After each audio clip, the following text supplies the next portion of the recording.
and welcome back to my channel.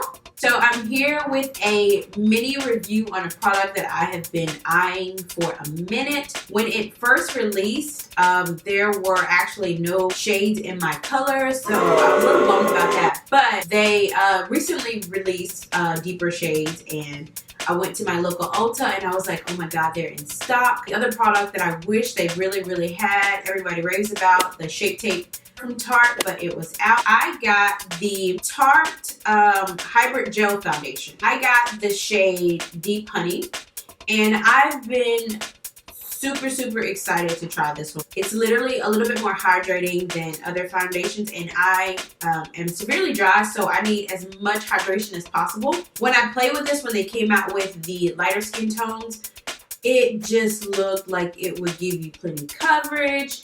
It would just last a little bit longer, extremely hydrating, just everything that I would prefer in a foundation. So I got the shade Deep Honey, and I was super excited to try this out. Now they do have a darker shade. I think that one was Mahogany. That one was a little too dark for me. It's wintertime. My skin goes really light in the winter month. All the foundation that I purchased for myself, like during spring, summer, is not really working for me right now. So this shade was perfect. So if you're my shade or a little bit lighter, this would work perfect for you.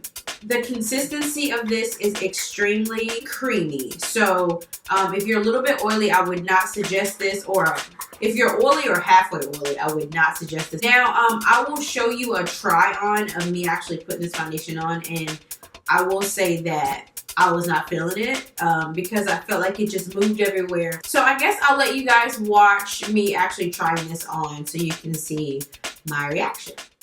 So first, we're starting off with this smoothing face brush from Bare Minerals. I would not suggest this one because it's more like a stippling brush, and it moves the foundation even more.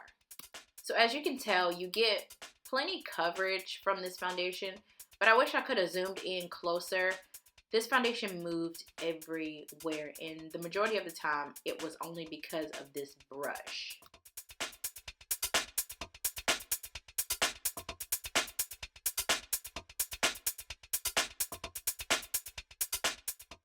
So here I've switched up brushes, and this is more of a buffing brush from Tarte.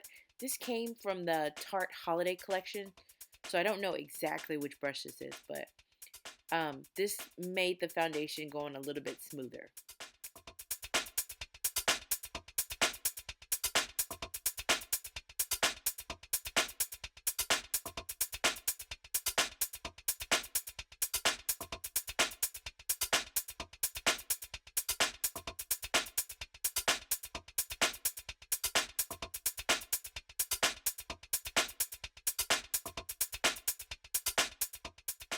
Now, these are the end results, ladies. I do not recommend you leaving your foundation this way. This is why a lot of you say you look dead.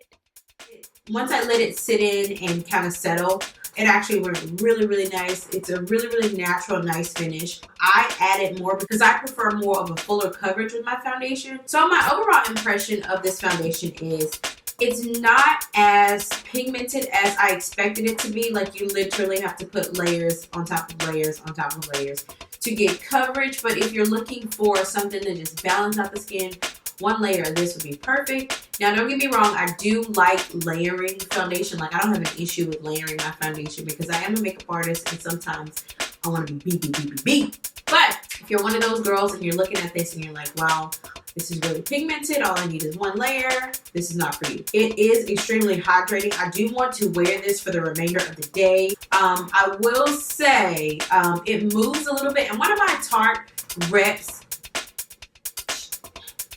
I shouldn't say she hates this, but she is not a fan of this. She's not a fan of this because she told me that it moved everywhere, and I kind of saw that as I applied it, it literally moved everywhere. So I would not recommend you applying this with more of a stippling brush, something that gives you a little bit of buffing motion, or a beauty blender, only because it does move a little bit. Now, you could set this with a light powder.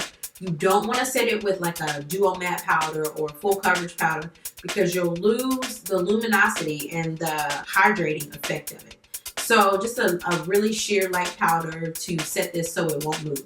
Again, if you're extremely oily or a little bit oily, shy away from this because it is very, very, very hydrating and you don't want to be a grease ball in 10 minutes. I do like this. I wasn't a fan when I first started applying, but I am a fan of it. I will keep it. I thought I was going to take it back. I thought I was going to be like, girl, Ulta, y'all got to take this back. But I am a fan of it. I am on the hunt for the Shape Tape Concealer because that seems to be everybody's holy grail. So once I get my hands on that, I will do another mini review for you guys. I swatched it yesterday at Ulta and the pigmentation was phenomenal. Phenomenal. So hopefully I'll get my hands on that soon. Thank you guys for watching this video. I hope I answered everyone's questions about this. They do have a broad range of shades. But y'all know they only make 2 colors in brown girl friendly shades, so hopefully you guys can go out and ask for a sample at your nearest Ulta or Sephora. Overall, I like it. It's not one of my top foundations that I wear, but mostly for like winter months when I'm extremely dry, I'll probably gravitate towards this a little bit more because it is extremely hydrating. So thank you guys for watching. If you have any questions, you guys know, leave them in the comment section, and I'll see you on my next video. Bye!